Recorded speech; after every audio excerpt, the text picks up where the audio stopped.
Hi hello నమస్తే welcome to cube TV. నేను మీ journalist అని.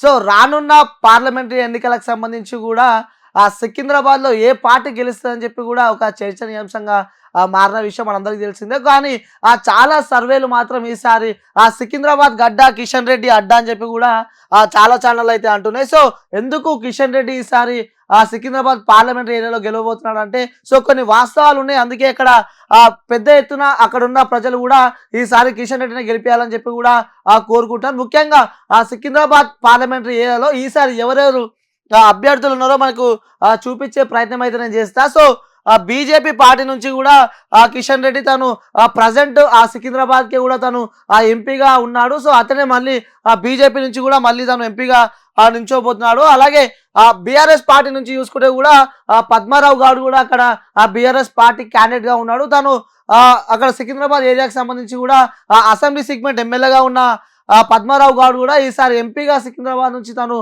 పోటీ చేయబోతున్నాడు. అలాగే కాంగ్రెస్ పార్టీ నుంచి చూసుకుంటే కూడా ఇక్కడ ఖైరతాబాద్ లో ఎమ్మెల్యేగా గెలిచిన దానం నాగేందర్ కూడా ఇప్పుడు కాంగ్రెస్ పార్టీ సికింద్రాబాద్ అభ్యర్థిగా కూడా తను ఎంపీ బరిలో కూడా ఈ దానం నాగేందర్ ఉన్నారు. సో ఈ కాంగ్రెస్ బీఆర్ఎస్ బీజేపీలో ఈసారి సికింద్రాబాద్ గడ్డపై ఏ పార్టీ జెండా ఎగిరైపోతుంది అంటే స్పష్టంగా అక్కడ ఉన్న ప్రజలు కానీ చాలా మంది అనాలసిస్ కూడా చెప్పేది ఏంటంటే మళ్ళీ ఈసారి సికింద్రాబాద్ లో మళ్ళీ కిషన్ రెడ్డి గెలవబోతున్నాడని చెప్పి కూడా పెద్ద ఎత్తున సర్వేలు అయితే మనకు చెప్తున్నాయి. సో ఎందుకు చాలా మందికి ఒక క్వశ్చన్ మార్క్ అయితే ఉంటుంది, ఎందుకు అక్కడ సికింద్రాబాద్ నుంచి మళ్ళీ కిషన్ రెడ్డి ఎందుకు గెలుస్తాడు అని చెప్పి కూడా చాలా మంది క్వశ్చన్ మార్క్ ఉంటాయి. సో ముఖ్యంగా ఈ కిషన్ రెడ్డి ఈసారి ఎందుకు గెలవబోతున్నాడు అంటే తను చేసిన అనేక కార్యక్రమాలు అలాగే తను చేసిన అభివృద్ధి తనని మళ్ళీ గెలిపిస్తాయని చెప్పి కూడా కిషన్ రెడ్డి వర్గం చెప్తుంది. అలాగే ఏదైతే బీజేపీ పార్టీకి ఒక మంచి చరిష్మా కలిగిన వ్యక్తిగా కూడా కిషన్ రెడ్డికి పేరుంది. అలాగే రాష్ట్ర అధ్యక్షుడిగా కూడా తెలంగాణ రాష్ట్రానికి బీజేపీ పార్టీ అధ్యక్షుడిగా కూడా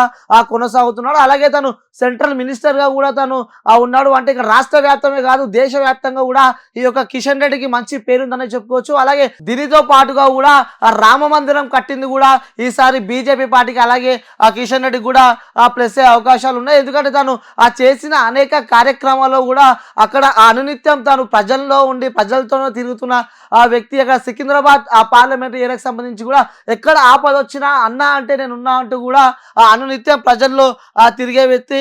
అక్కడ అంటే ఈ సర్వే ప్రకారం చాలామంది లోకల్కి సంబంధించి అలాగే చాలామంది రాజకీయ నిపుణులు అలాగే అనాలసిస్ కూడా చాలామంది చెప్తున్నారు సికింద్రాబాద్లో మళ్ళీ ఈసారి కిషన్ రెడ్డి గెలవబోతున్నాడు. సో వీళ్ళతో పోల్చుకుంటే మాత్రం పద్మారావు గారు ముఖ్యంగా మనం చూసుకున్నట్టయితే బీఆర్ఎస్ పార్టీ నుంచి కూడా పద్మారావు గారికి కూడా అక్కడ టికెట్ ఇవ్వడం జరిగింది. తను సికింద్రాబాద్ ఎమ్మెల్యేగా ఉన్నాడు. ఎందుకంటే ఎమ్మెల్యేగా ఉన్నాడు కాబట్టి కాన్స్టిట్యున్సీకి మాత్రమే ఓట్లు పరిమితం అయితే మిగతా కాన్స్టిట్యున్సీలో కూడా ఈ పద్మారావు గౌడ్కి అంత పట్టు లేదని మనకు తెలుస్తుంది. అలాగే ఇక్కడ నెక్స్ట్ మనం కాంగ్రెస్ పార్టీ అభ్యర్థి దానం నాగేందర్ విషయానికి వస్తే కూడా జిమ్మిక్కులు బాగా చేస్తాడని చెప్పి అందరికీ తెలుసు. ఎందుకంటే దానం నాగేందర్ కూడా అతి తక్కువ ఓట్లతో కూడా ఇక్కడ ఖైరతాబాద్లో గెలిచాడు కాబట్టి సో తను లాస్ట్ మినిట్లో కాంగ్రెస్ పార్టీలో జాయిన్ అయిన వెంటనే తనకి ఇక్కడ సికింద్రాబాద్ నుంచి కూడా తనకు ఎంపీగా సీట్ రావడం జరిగింది. సో తను కూడా ఈ కాంగ్రెస్ పార్టీ అభ్యర్థి దానం నాగేందర్ కూడా అనునిత్యం ప్రజల్లో తిరిగే వ్యక్తిగా కూడా మనం దానం నాగేందర్ చెప్పుకోవచ్చు. ఇంకోటి అక్కడ ఈ మూడు క్యాండిడేట్లను మనం చూసుకున్నట్టయితే కిషన్ రెడ్డికి నెక్స్ట్ అంటే కిషన్ రెడ్డికి కూడా పోటీగా వచ్చే క్యాండిడేట్ ఎవరైనా ఉన్నారంటే అది కేవలం పద్మారావు గౌడ్ అనే చెప్పొచ్చు. కానీ ఇక్కడ దీంట్లో కూడా కిషన్ రెడ్డికి ప్లస్ అంశాలు ఉన్నాయి చెప్పుకోవచ్చు. ఎందుకంటే బీజేపీకి వ్యతిరేక ఓట్లు కూడా ఇటు కాంగ్రెస్ అలాగే ఇటు బీఆర్ఎస్ పార్టీకి పడితే కూడా ఎట్టు పోకుండా మళ్ళీ కిషన్ రెడ్డికే కూడా ప్లస్ అవకాశాలు ఉంటాయి. అంటే ఓటర్లు ఏదైతే బీజేపీ పార్టీకి మైనస్ నేను కిషన్ రెడ్డికి ఓటే అనుకునే వ్యక్తులు కూడా అక్కడ ఓట్లు కూడా చీల్తాయని చెప్పుకోవచ్చు. ఎందుకంటే కొన్ని ఓట్లు కాంగ్రెస్కి పడ్డా కొన్ని ఓట్లు బీఆర్ఎస్కి పడ్డా కూడా పడ్డే ఓట్లు మాత్రం కిషన్ రెడ్డికి పడతాయని మనకు తెలుస్తుంది. సో దీన్ని బట్టి మనం చూసుకున్నట్టయితే మళ్ళీ అంటే ఈ అనాలిసిస్ ప్రకారం ఎందుకంటే కొంతమంది రాజకీయ నిపుణులు అలాగే రాజకీయ శాస్త్రవేత్తలు కూడా చెప్పింది ఏంటంటే మళ్ళీ సికింద్రాబాద్ గడ్డపై మళ్ళీ బీజేపీ జెండా ఎగిరైపోతుంది. సో మళ్ళీ కిషన్ రెడ్డి కూడా మళ్ళీ అక్కడ నుంచి ఎంపీగా గెలవబోతున్నాడు. సో మళ్ళీ కిషన్ రెడ్డి కూడా మళ్ళీ సెంట్రల్ మంత్రి కాబోతున్నాడు. అక్కడ దేశంలో కూడా మళ్ళీ మోడీ గెలవబోతున్నాడు. ఇక్కడ తెలంగాణలో కూడా ఈ సికింద్రాబాద్ పార్లమెంటరీ ఏరియాకి సంబంధించి కూడా